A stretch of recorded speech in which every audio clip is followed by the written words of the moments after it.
안녕하세요. 백다마TV의 백승호입니다. 오늘 영상의 주제는 이 장롱 속에 잠자고 있는 개인연금 깨우기인데, 자, 그럼 잠자고 있는 연금이란 이제 무엇인가? 사실 연금은 이렇게 금융회사별로 은행, 보험사, 증권사 다 취급을 하고 있습니다.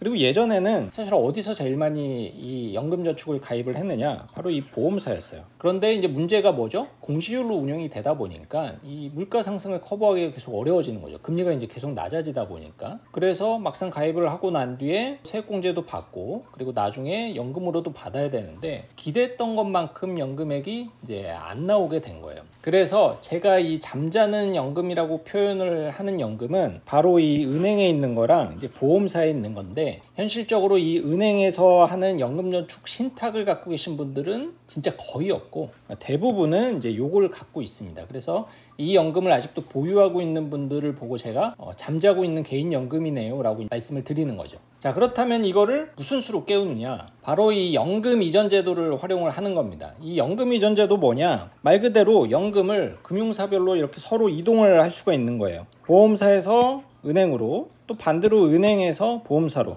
또 보험사에서 증권사로, 증권사에서 보험사로, 이렇게도 서로 간에 이제 이동이 가능합니다. 그런데 최근 트렌드는 대부분은 이렇게 이동을 하고 있어요. 보험사에서 연금저축 펀드로 이동을 하는 게 대부분이다. 제가 이거 거꾸로 가는 거는 단 한 케이스도 보진 못했습니다. 그렇다면 이 연금 이전 제도가 어떤 장점이 있길래 이 잠자는 개인연금을 깨우는 것으로 제가 표현을 하느냐? 자, 첫 번째는 일단은 이 기대 수익률을 높일 수 있는 기회가 확보가 됩니다. 왜냐하면 연금저축 펀드로 이동을 할 경우에는 펀드라든지 ETF로 운용이 가능하기 때문에 이 기대 수익률을 조금 더 높일 수 있는 기회는 갖고 있죠. 이제 물론 반대급부로 원금 손실에 대한 리스크도 감내를 하기는 해야 됩니다. 그리고 두 번째는 가장 중요한데, 이 페널티가 없이 적립금을 이전을 할 수가 있어요. 연금저축 같은 경우에는 대부분 세액공제를 위해서 가입을 하는 상품이고, 근데 세액공제를 해주다 보니까 이걸 중간에 해지를 했을 경우에는 페널티가 부과가 됩니다. 그러니까 기타 소득세를 16%가량 이제 내야 돼요. 근데 이 16%가 내가 납입한 돈에서 발생한 이익금에 대해서 내는 게 아니고, 내가 납입한 원금 그리고 이익금과 다 합친 이 금액에 대해서 기타 소득세가 부과가 되기 때문에 이 기타 소득세를 내고 나면은 사실상 손실 구간에 접어드는 케이스가 꽤 많습니다.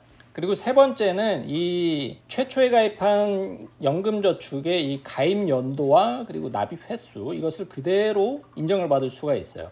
연금저축 같은 경우에는 이제 나중에 연금 개시를 하기 위해서는 최소한 5년 이상 불입을 하셔야 되기 때문에, 과거에 이제 가입했던 연금의 그 인정 기간을 인정받지 못하면은 이제 또다시 5년을 채워야 되는 번거로움이 있을 수가 있는데, 이 연금 이전 제도를 활용을 했을 경우에는 앞에 먼저 가입을 했던 연금저축의 그 가입 기간과 납입 횟수를 전부 다 인정받을 수가 있기 때문에 추가로 그 조건을 충족하기 위해서 또 계속 불입을 한다든지 꼭 그럴 필요는 없다라는 것도 장점이죠. 그러면은 왜 이 연금저축 펀드로 이전을 해야 되느냐? 자, 일단 첫 번째는 제가 생각했을 때 일단 위험하지 않습니다. 이게 어떤 의미냐면은, 연금저축 펀드로 이동을 하면은 연금저축 신탁이나 연금저축 보험이 있을 때보다 위험해지지 않냐라고 걱정을 좀 하시는데, 그도 그럴 것이 펀드라든지 ETF로 운용을 한다라고 하면은 을에 떠오르는 게 주식형 펀드잖아요. 그래서 그거는 좀 위험할 수 있지 않나라고 말씀들 하시는데, 꼭 그렇지만은 않다라는 거예요. 왜냐면은 ETF 같은 경우에도 초단기 채권 ETF도 있고, 심지어 요즘에는 만기 매칭형 채권형 ETF도 있기 때문에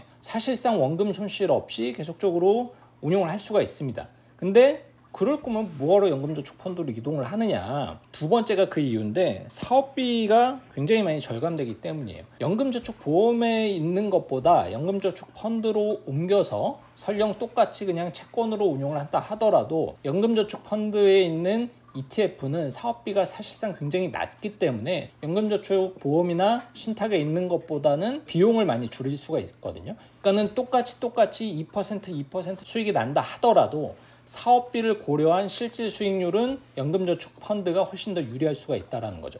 그래서 이 두 가지 이유만으로도 저는 반드시 연금저축 펀드로 이전을 해야 된다라고 이제 말씀을 드리는 거고, 가장 큰 이유는 앞서도 말씀을 드렸지만 ETF를 통해서 조금 더 이 기대 수익률을 높일 수 있기 때문이죠. 뭐 요즘에는 ETF라는 금융상품을 통해서 정말 다양한 투자가 가능하잖아요. 뭐 미국, 중국, 뭐 심지어는 골드 투자, 부동산 투자, 달러 투자 이런 것들이 다 가능하기 때문에 이 연금이라는 특징, 짧으면 10년에서 20년, 길면 30년 이상을 운용을 해야 되는데 그냥 공시율 정도의 수익률로만 이것을 적립금을 운용을 한다는 것은 30년으로 봤을 때는 굉장한 손실이거든요. 물가 상승률을 커버할 수가 없기 때문에. 하지만 이런 ETF를 활용할 수가 있기 때문에 내 노후 자금으로 쓸 수 있는 이 연금저축의 적립금을 훨씬 더 공격적으로 운용을 할 수가 있기 때문에 저는 이 연금 이전을 통해서 내 노후를 위해서라도 조금 더 적극적으로 운용을